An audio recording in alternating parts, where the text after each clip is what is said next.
vemos que esta problemática no se resuelve, sino que se va acrecentando y por ahí es muy compleja, ¿no? Para tratarla, más aún si uno no tiene todos los conocimientos. Hay que tener a veces mucho cuidado también con qué términos se utiliza, y alguien que ha trabajado desde antes ya de ser legisladora, estamos hablando de los temas de salud mental, esta problemática que atraviesa a toda la sociedad, no importa la clase social, ni la edad, ni la profesión, es la diputada Silvina Decó, del Departamento Diamante, del Frente Más para Entre Ríos, y está junto a nosotros. Diputada Coma, buenas tardes, gracias por la visita. Bueno, hola Gonzalo, buenas tardes, muchas gracias por la invitación. Sí, sin duda es un tema que nos está preocupando y que nos preocupa mucho porque los indicadores nos están dando precisión de que la situación de la provincia es alarmante.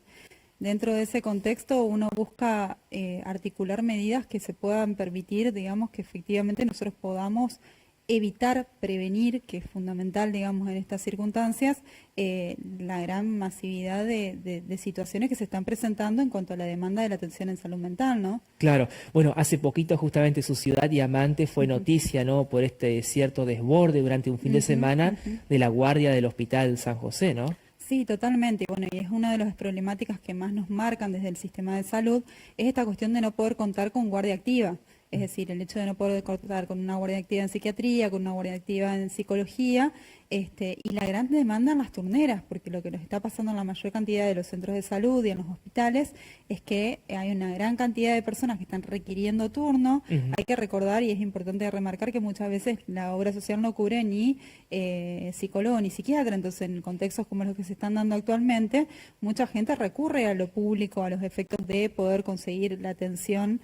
Claro. Y la atención que se brinda en los espacios públicos es de acuerdo a las posibilidades también que se tiene por la poca cantidad de profesionales que se encuentran trabajando en el sistema, ¿no? Me imagino que, bueno, en estas cuestiones justamente hay cosas que no pueden esperar un turno durante varios días o semanas, ¿no? Son cuestiones urgentes que se tienen que cuando llega al sistema de salud ya a veces casi está en el límite, ¿no? Mira, ahí vos tenés dos puntos para analizar en realidad, porque uno es la situación de crisis, es decir, cuando vos estás pasando un episodio, estás en una situación de crisis en donde vos tendrías que tener esas guardias que te atienden en la situación de emergencia, y la otra cuestión es qué pasa después de la situación de crisis, porque en salud mental no es que vos tenés una situación particular y al otro día ya no te pasa más nada, sino que necesitas de un tratamiento progresivo, depende también qué características tengas, si es una cuestión de ansiedad, una crisis de un ataque de pánico, si es depresión, o sea, es muy abierta y se tiene que abordar con una atención programada cada semana, cada 2 semanas, depende de lo que indique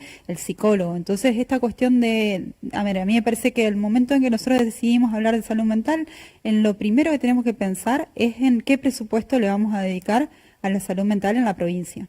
Porque realmente la cuestión se termina trasladando a una cuestión presupuestaria porque vos necesitas de profesionales. Claro. Si los profesionales hoy no están alentados a ingresar al sistema público de salud, que es lo que pasa generalmente con los psiquiatras, tenés un déficit. Entonces, ese déficit, la única forma que lo podés solucionar es a través de presupuestos. Y yo también creo que si bien a nivel provincial nosotros podemos armar la mejor ley que aborde todos los temas puntuales de la salud mental, pero si después vos no podés llegar a cada uno de los territorios con políticas comunitarias de prevención, de abordaje y de posvención en los casos más extremos, cuando ya sabemos que en el caso del suicidio, cuando se ha consumado un acto, ¿no? Porque vos también, yo creo que esa es otra falla del sistema hoy, y de hecho el año pasado yo había presentado un proyecto en ese sentido. ¿Qué pasa con la situación de las familias que tienen una persona que lamentablemente tomó esa decisión y cómo se sigue, ¿no? Porque son procesos muy difíciles, ni que hablar cuando son niños o adolescentes. Entonces, todas estas cuestiones tienen que estar unidas y abordándolas de manera coordinada entre los distintos efectores de salud, educación, los clubes. O sea, tenemos que pensar en una política integral y comunitaria. Totalmente. Aquí en Paraná, por ejemplo, que por cuestiones lógicas no se informa siempre, pero en los últimos años o en el último tiempo la cantidad de personas que tomaron esta drástica decisión de entre 20 a 30 años, ¿no? Uno dice con todo un futuro por delante, o a veces lo difícil que es abordarlo porque no es que lo demuestra la persona, o para el resto de la sociedad quizás no lo percibe, ¿no? La familia, pero bueno, alguien tiene que de alguna forma hacer algo, hacerse cargo, y el propio ministro de Salud con respecto a esto del presupuesto reconoció días atrás de que para ellos es muy difícil mantener, tengo entendido, a profesionales dentro del sistema de salud por esto del presupuesto también. Sí, a ver, por eso yo creo que lo más importante es el enfoque. Es decir, qué enfoque nosotros le estamos dando hoy a la salud mental y qué urgencia hay en materia de salud mental en el territorio. Eso es lo primero que nosotros tenemos que analizar. Hoy vemos que hay indicadores que nos señalan como una de las provincias con una tasa de suicidio más alta. Entonces, frente a esto, bueno, acción-reacción, ¿no? Uno tiene que buscar soluciones. ¿Cuáles son las soluciones? Y si vos me preguntas a mí, yo te diría que por lo que puedo conversar con profesionales de la salud, por lo que puedo conversar con equipos técnicos que nos mantenemos constantemente en contacto por el tema, se necesita invertir más presupuesto para poder cubrir en mayor cantidad el servicio de psicología y de psiquiatría. Esa es la solución, o sea, y también la cuestión, porque viste que en un tiempo también se decía, no, de estos temas no hay que hablar, porque se genera, digamos, termina siendo un efecto contagio, claro, de conductas de espejo y demás. Y la realidad es que también tenemos que hablar, ¿por qué? Porque quizás lo que podemos estar hablando hoy vos y yo le puede llegar a una persona y dice, bueno, no, quizás puedo recurrir a este sistema de salud, puedo llamar a esta línea. Por eso yo, como te digo, que me parece que hay que tomar mayor entidad y con mayor entidad el tema presupuestario. También te digo que la línea que habilitó la provincia es muy buena, porque eso también te sirve como un canal de comunicación que te permite abordar la urgencia. Ahora, ¿cuáles serían las cuestiones que yo creo que hay que evaluar? Tratar de pensar desde el lugar del Ministerio de Salud o de manera interdisciplinaria con otras áreas, como el Consejo General de Educación. Sé que firmaron un convenio ahora con deporte también, con la parte de deporte. Decir, bueno, vamos a los territorios. En este territorio tengo un alto índice, vamos a empezar a trabajarlo. Y yo creo que desde ese lugar, indicando que cada uno tenga su rol y función de las distintas instituciones, podemos, no te digo frenarlo, porque muchas veces, lamentablemente en estos temas el Estado termina llegando tarde, pero sí por lo menos generar una política pública que se tiene que mantener independientemente de las gestiones. Si mañana no está esta gestión, que sea la próxima, pero que tengamos una política pública clara en materia de salud mental. Porque lamentablemente hoy es uno de los indicadores más terribles que tenemos nosotros como provincia. Entonces tenemos que analizar qué es lo que está pasando en las fuerzas policiales, porque en realidad hoy tenemos un alto índice, cómo afecta la cuestión socioeconómica a todo este contexto. A ver, son temas que son multifactoriales, uno no va a poder saber qué pasa en cada situación particular, pero sí puede tener la responsabilidad de abordarlo ante la urgencia en cada una de las situaciones que se presenten, ¿no? Por eso, subjetivamente, no pensar en fórmulas generales que no solucionan nada. Totalmente. Y hace, poquitos días generó mucha y todavía sigue generando repercusión esta herramienta de inteligencia artificial que lanzó el gobierno llamada ORI, ¿no? Para cuidadores y para personal docente. ¿Qué opina al respecto? A ver, yo creo que tenemos que analizar la situación dentro del contexto que estamos describiendo, ¿no? Dentro de las medidas que uno esperaba que se tome, quizás esta es una medida que puede o no ser efectiva, pero la realidad es que la inteligencia artificial nunca puede reemplazar la atención subjetiva que debe realizar un profesional. Y eso es lo que están marcando los profesionales. De hecho, la Asociación de Psicología a nivel nacional se expidió al respecto, porque, digamos, genera cierto temor el hecho de creer que la inteligencia artificial puede solucionar cuestiones tan complejas como son cuestiones en torno a la salud mental de un ser humano, ¿no? Entonces, frente a eso, yo creo que esto que habíamos hablado recién, esto el enfoque subjetivo sobre la particularidad de cada uno, la inteligencia artificial no tiene esa posibilidad de hacerlo, ¿no? Porque no tiene, digamos, nunca reemplazaría o podría reemplazar a un profesional de la salud. Eso creo que tenemos que tenerlos todos bien en claro. Y también que otra cuestión que nosotros tenemos que analizar es que, por ejemplo, en adolescentes y en general, la población en general, hoy tenemos una hiperconectividad. Es decir, estamos todo el tiempo disponibles, hiperconectados. Y si nosotros además creemos que la solución va a ser a través de conectarnos más, a través de la inteligencia artificial, lo único que estamos haciendo es alimentar el síntoma. Me decía una psicóloga cuando lo hablábamos, me dice, mira, alimentás el síntoma porque seguís manteniendo esta sensación de que todo es a través de la conexión. Entonces yo creo que en lo particular entiendo de que depende si esta política viene acompañada con algo más, También nosotros pedimos desde la Cámara de Diputados un informe porque dice que se elaboró con psicólogos y con un equipo técnico, pero cuando uno quiere desentrañar quiénes fueron los autores o quién fue trabajando, de hecho hay muchos psicólogos que han compartido en las redes sociales, una de mi localidad también lo ha hecho, de haberle realizado consultas a la inteligencia artificial con situaciones de riesgo de alarma y no haber recibido una respuesta acorde a lo que esperan, digamos, un profesional. Entonces, quizás lo que hay que desentrañar es si es realmente efectiva la herramienta y si realmente se cuenta con los conocimientos técnicos y está avalada por los profesionales de la salud. Claro, desde la legislatura, esos temas, cómo los están trabajando en comisión, se está hablando. Uno ve en diputados, por ejemplo, hay bastante difusión de la temática, al menos quizás más que en el Senado, por lo menos así lo ve uno de afuera, pero realmente hay conocimiento entre sus pares, sienten que hay eco por parte del Ejecutivo, o siempre está este famoso no hay plata, que aparecen tantas cuestiones que se mete ahí, por supuesto que afecta esto de que no haya personal suficiente en hospitales, centros de salud, etcétera. Mira, yo te voy a decir uno positivo y otra cuestión negativa que yo veo dentro de la Cámara de Diputados de la provincia.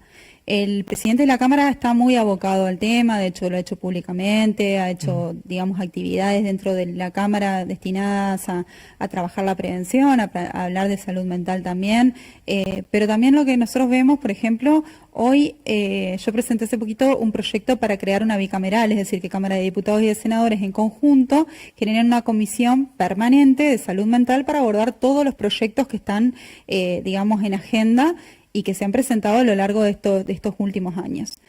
Si yo tengo que analizar que nosotros en las comisiones de salud y educación tenemos 9, 8 proyectos sin tratar sobre salud mental y que son presentados la mayoría del año pasado, te tengo que decir que hay un déficit, porque en definitiva, si nosotros estamos viendo que el tema más complejo que se nos está presentando a nivel de salud hoy es la salud mental, y vos tenés una serie de proyectos y no se trataron, y bueno, la realidad es que tenemos que observar en dónde están las prioridades. Yo con esto no te quiero decir que el proyecto que pueda haber presentado yo, que pueda haber presentado algún otro legislador, no es perfectible, pero sí tenemos que decir que lo tenemos que tratar en la comisión. Si nosotros no abordamos esos temas, difícilmente vamos a poder llegar.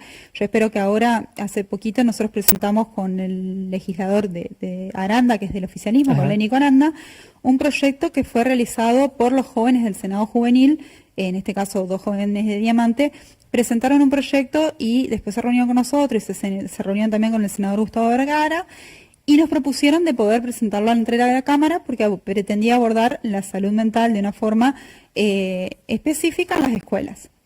Nosotros eso lo presentamos ahora, espero que eso también se le dé una prioridad, ¿no? Porque, a ver, si vos tenés a jóvenes de 17, 16 años diciéndote, queremos que haya un programa que trabaje la salud mental en las escuelas, queremos que haya un programa que trabaje la prevención del suicidio en las escuelas, los chicos te están dando una señal de que necesitan hablar de eso. Claro. Entonces nosotros frente a ese contexto, frente a esa situación, yo entiendo de que si bien la Cámara de Diputados tiene cierta relevancia en cuanto al trabajo en prevención, nos está faltando que se traten estos proyectos que son tan importantes y que son necesarios, porque por ejemplo ahora también tenemos un pedido de informe con relación a lo que está pasando en las fuerzas de seguridad, tenemos un pedido de llamado al ministro de Salud también para poder conversar con él muchas cuestiones que nos preocupan con respecto a las estadísticas que se están viviendo hoy, y esos hasta ahora no se han tratado. Entonces entiendo de que tenemos que poner el foco y en esto tenemos que ser extrapartidarios, cada uno tiene su ideología, pero en esto tenemos que coincidir, porque es proteger la vida de un ser humano y de un entrerriano o una entrerriana, ¿no? Y dijo algo clave, que esto se sostenga como una política de Estado más allá del gobierno. Y en ese marco organizan en Diamante, si no me equivoco, el 23 de abril ahora. 23 de abril. 23 de abril, una charla que tiene que ver sobre el abordaje de duelos con una experta, una persona que sabe mucho del tema. Con Esther Asístola, sí. Mira, nosotros esas charlas las empezamos a enfocar en esta cuestión de pensar políticas públicas comunitarias en los territorios, ¿no? Empezamos con una charla de prevención del suicidio, fue la primera que se desarrolló en el mes de abril del año pasado. Luego abordamos la intervención de los efectores de salud en materia de salud mental. Luego fue ansiedad y depresión. Y hoy nos toca trabajar de duelos. ¿Qué tiene la particularidad de esta charla? Que fue la misma gente que concurrió en la charla y después a través de unas encuestas en Instagram que nos dijeron que lo que querían hablar es sobre eso, ¿no? también cuántos problemas se desatan en función de duelos no resueltos y demás, entonces nos parecía interesante poder tocar esta temática y poder abordarla. Y bueno, frente a eso, frente a lo que nos pidió la comunidad y con la intención de continuar con este programa, de seguir con estas charlas todos los meses o cada 2 meses, en esta oportunidad vamos a trabajar los duelos. Y bueno, esperamos que la comunidad también nos pueda acompañar. En la última charla, que fue ansiedad y depresión, a mí realmente me sorprendió la cantidad de gente que necesitaba contar lo que le estaba pasando, y que bueno, que quizás estos lugares son pequeños lugares de escucha, que son pequeñas acciones que pueden intentar por lo menos cambiar algo. Claro. Pero me parece que para poder hablar de salud mental en todo el territorio provincial y de encontrarle una solución, porque lo que queremos, creo que todos acá, es encontrarle, nos tenemos que involucrar como comunidad y decir, bueno, cada uno tenemos un rol y tenemos que tratar de tomar determinadas decisiones que nos lleven, ¿no?, a proteger la salud mental de todos, ¿no? ¿Dónde va a ser esta charla? ¿En qué horario? Y el ingreso es libre, ¿no? Es acceso libre y gratuito, se realiza en el Centro de Investigaciones de nuestra ciudad, de la ciudad de Diamante, a las 19 horas. O sea, ya están abiertas las inscripciones. Nosotros generalmente invitamos a todas las instituciones de salud, de educación, porque también nos parece importante esto de generar el nexo, de poder abordar en conjunto y de tratar de buscar soluciones entre todos. Por supuesto. Así que bueno, está hecha la invitación entonces, próximo 23 de abril, 7 de la tarde, 19 horas, en la ciudad de Diamante, esta charla sobre duelos. Y por último, hay tantos temas para hablar, pero es imposible abordarlos a todos. El tema, ¿cómo están trabajando las cuestiones de género en la Cámara de Diputados? Por ahí, por algunas noticias que uno va conociendo, bueno, en este caso puntualmente una denuncia contra un legislador. ¿Están trabajando esa cuestión? Mira, yo te cuento un poco la historia de por qué en la Cámara de Diputados hoy se está trabajando la existencia de un protocolo. Hay una acción judicial que se inició a principios del año pasado, en donde la justicia determina que la Cámara de Diputados genere un protocolo para abordar las cuestiones de violencia laboral. En ese contexto se crea en la Cámara de Diputados una comisión que está específicamente destinada a realizar ese protocolo de violencia de género y violencia laboral. Durante el año nos estuvimos reuniendo todo el año, tratando de consensuar un texto y demás. Bueno, ahora pasó una situación puntual de una denuncia puntual que también generó que se vuelva a reunir la comisión y hoy ya tenemos el resultado del protocolo para implementar en los casos de violencia de género y de violencia laboral. Si vos me lo preguntás a mí como legisladora y como abogada, yo te tengo que decir también que no necesitamos de un protocolo. Hay leyes que son sumamente claras, que cuando existe una situación de una vulneración de un derecho se tiene que intervenir. Pero bueno, el protocolo lo que te permite es tener un marco legal para que las situaciones que se ven dentro del ámbito de la Cámara de Diputados, el Senado ya lo tenía, o sea que Diputados estaba un poco retrasado en ese tema, es precisamente que vos tengas un procedimiento rápido, efectivo, que garantice la protección de las víctimas, ¿no? Perfecto. Bueno, diputada, muchísimas gracias. Como dije, quedaron muchísimos temas, pero bueno, será en otra oportunidad. Gracias por la visita. No, muchas gracias a vos por el espacio. Así pasaba la diputada provincial Silvina Decó, hablando sobre diferentes cuestiones, pero